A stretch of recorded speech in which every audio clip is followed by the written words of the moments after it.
Halo semuanya, kembali lagi bersama kami, kelompok 4, dalam video pembelajaran mata kuliah Auditing 1. Nah, pada video kali ini, kelompok 4 atau kelompok kami akan membahas mengenai pemahaman pengendalian internal atau berhubungan dengan internal control dalam auditing.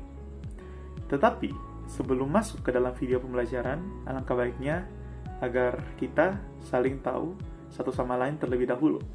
Pertama-tama, perkenalkan, nama saya Edgar Eleazar Makahinda. Perkenalkan, nama saya Francisco Romagit. Saya Devina Polii. Perkenalkan, nama saya Kristina Rengkung. Perkenalkan, nama saya Angelia Samuel. Dan demikianlah untuk nama-nama anggota kelompok kami. Nah, langsung saja kita menuju ke dalam video pembelajarannya. Mari kita mulai. Baiklah, kita masuk pada bagian yang pertama, yaitu mengenai internal control. Pengertian internal control. Internal control dapat diartikan sebuah peraturan atau aktivitas yang dilakukan dan diimplementasikan oleh sebuah organisasi untuk menjaga integritas informasi keuangan, mempromosikan accountability, dan mencegah penipuan. Dalam teori akuntansi dan organisasi, pengendalian intern atau kontrol intern didefinisikan sebagai suatu proses yang dipengaruhi oleh sumber daya manusia dan sistem teknologi informasi yang dirancang untuk membantu organisasi mencapai suatu tujuan atau objektif tertentu. Adapun kelemahan dari pengendalian intern merupakan kelemahan yang signifikan yang jauh dari kondisi salah saji material yang dapat dilihat dari laporan keuangan yang tidak dapat dicegah atau dideteksi. Dalam penelitian ini, kelemahan pengendalian intern pemerintah diproksikan dengan kecurangan atau fraud. Tujuan internal control. Suatu sistem pengendalian internal terdiri dari kebijakan dan prosedur yang dirancang untuk memberikan jaminan yang wajar kepada manajemen bahwa perusahaan mencapai tujuan dan sasarannya. Kebijakan dan prosedur ini sering disebut pengendalian dan secara kolektif mereka membentuk pengendalian internal entitas. Internal control yang didesain oleh manajemen organisasi memiliki tujuan sebagai berikut, yaitu yang pertama, tercapainya efektivitas dan efisiensi kegiatan operasional organisasi. Yang kedua, reliabilitas atau dipercayanya laporan keuangan. Dan yang ketiga, kepatuhan terhadap kebijakan dan peraturan organisasi.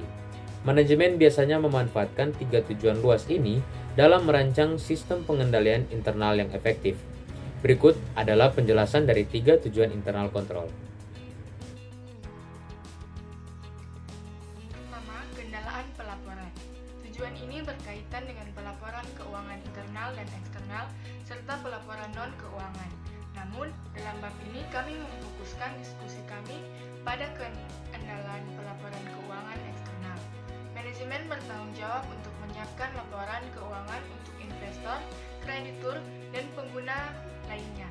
Manajemen memiliki tanggung jawab hukum dan profesional untuk memastikan bahwa informasi disajikan secara wajar sesuai dengan persyaratan pelaporan kerangka kerja akuntansi seperti US GAAP dan IFRS. Tujuan pengendalian internal yang efektif atas pelaporan keuangan adalah untuk memenuhi tanggung jawab pelaporan keuangan tersebut. Kedua, efisiensi dan efektivitas operasi. Kontrol dalam perusahaan mendorong penggunaan sumber daya secara efisien dan efektif untuk mengoptimalkan tujuan perusahaan. Tujuan penting dari pengendalian ini adalah informasi keuangan dan non-keuangan yang akurat tentang operasi perusahaan untuk pengambilan keputusan. Ketiga, kepatuhan terhadap hukum dan peraturan.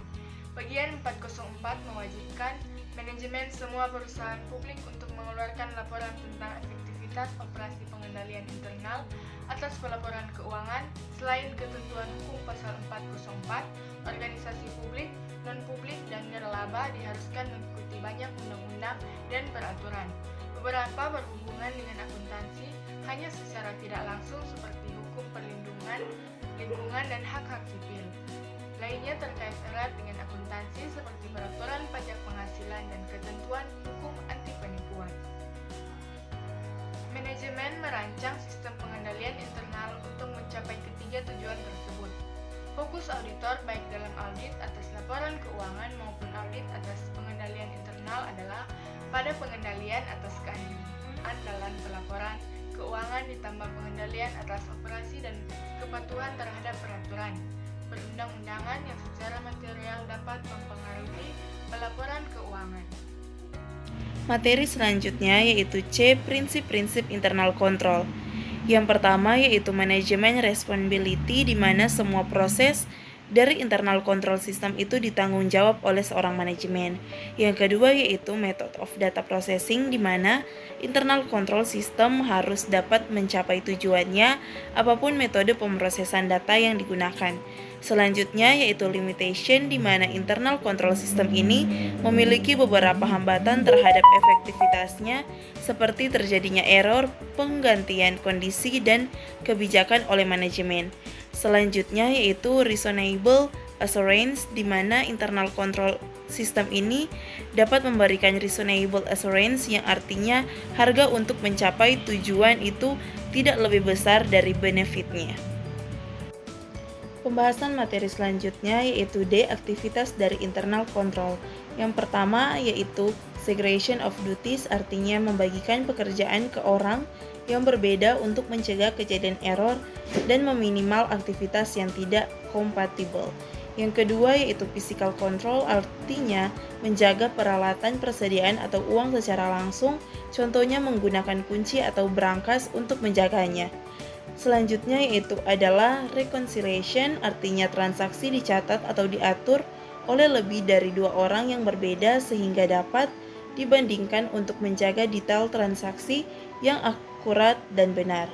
Selanjutnya ada policies and procedures, yang dimana pada tahap ini menerapkan kebijakan dan prosedur untuk menjaminkan kinerja dan konsisten pada tingkat kualitas yang diperlukan. Selanjutnya ada transaction and activity reviews, yang membuat laporan keuangan untuk memonitor kinerja terhadap tujuan, mencari masalah, dan mengidentifikasi tren. Selanjutnya ada information processing control, yang dimana ketika data diproses, banyak variasi internal control yang dilakukan untuk memeriksa keakuratan, kelengkapan, dan otorisasi transaksi tersebut. Kemudian yang terakhir, E. Klasifikasi internal control. Yang pertama ada preventive control.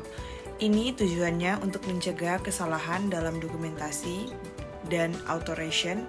Contohnya dari preventive control yaitu separation of duties, authorization of invoice, dan verification of expense. Yang kedua ada detective control. Ini berupa backup prosedur yang digunakan untuk menangkap kejadian yang terlewatkan di garis pertahanan pertama. Contoh dari detective control yaitu reconciliation external audits dan internal audits of asset. Berikutnya yang kedua, komponen COSO pada internal control. Yang pertama, control environment. Lingkungan pengendalian terdiri dari tindakan, kebijakan, dan prosedur yang mencerminkan keseluruhan sikap manajemen puncak. Kemudian direktur dan pemilik entitas tentang pengendalian internal dan kepentingannya bagi entitas. Lingkungan pengendalian berfungsi sebagai payung bagi 4 komponen lainnya. Tanpa lingkungan pengendalian efektif, keempat komponen lainnya tidak mungkin menghasilkan pengendalian internal yang efektif terlepas dari kualitasnya. Kemudian yang kedua ada risk assessment. Penilaian resiko melibatkan proses untuk mengidentifikasi dan menganalisis resiko yang dapat mencegah organisasi mencapai tujuannya. 4 prinsip dasar terkait penilaian resiko adalah bahwa organisasi harus memiliki tujuan yang jelas agar dapat mengidentifikasi dan menilai resiko yang terkait dengan tujuan tersebut. Harus menentukan bagaimana resiko harus dikelola, harus mempertimbangkan potensi perilaku penipuan, dan harus memantau perubahan yang dapat berdampak pada pengendalian internal. Yang ketiga ada kontrol aktivitas. Aktivitas pengendalian adalah kebijakan dalam prosedur. selain yang termasuk dalam 4 komponen pengendalian lainnya yang membantu memastikan bahwa tindakan yang perlu diambil untuk mengatasi resiko terhadap pencapaian tujuan entitas. Ada 3 prinsip dasar yang terkait dengan entitas pengendalian, yaitu mengembangkan aktivitas pengendalian yang mengurangi resiko tingkat yang dapat diterima, mengembangkan pengendalian umum atas teknologi, dan menetapkan kebijakan, prosedur, dan harapan yang tepat. Berikutnya, D. Information and Communication atau informasi dan komunikasi. Tujuan sistem informasi dan komunikasi akuntansi perusahaan atau entitas adalah memulai, mencatat, memproses, dan melaporkan transaksi entitas dan memelihara pertanggungjawaban aset terkait. Prinsip dasar terkait informasi dan komunikasi menekan mengenai pentingnya penggunaan informasi yang relevan dan berkualitas yang dikomunikasikan baik secara internal maupun eksternal sebagaimana diperlukan untuk mendukung berfungsinya pengendalian internal dengan baik.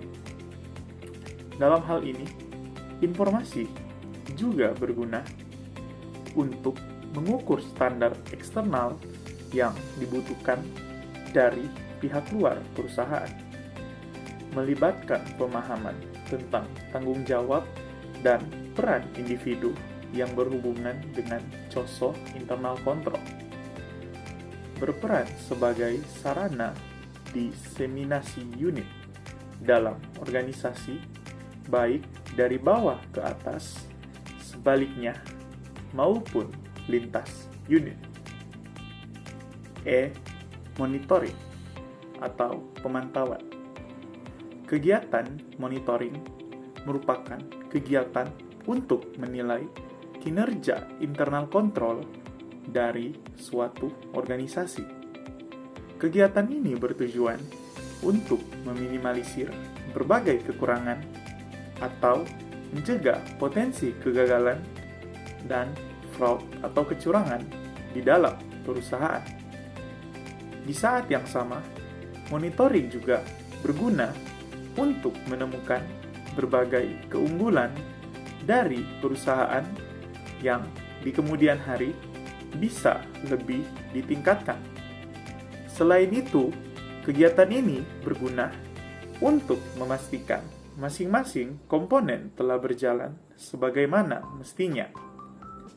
Aktivitas pemantauan atau monitoring berkaitan dengan penilaian berkelanjutan atau berkala atas kualitas pengendalian internal oleh manajemen untuk menentukan bahwa pengendalian beroperasi seperti yang diharapkan dan telah dimodifikasi sebagaimana mestinya untuk perubahan kondisi yang disebut juga sebagai monitoring.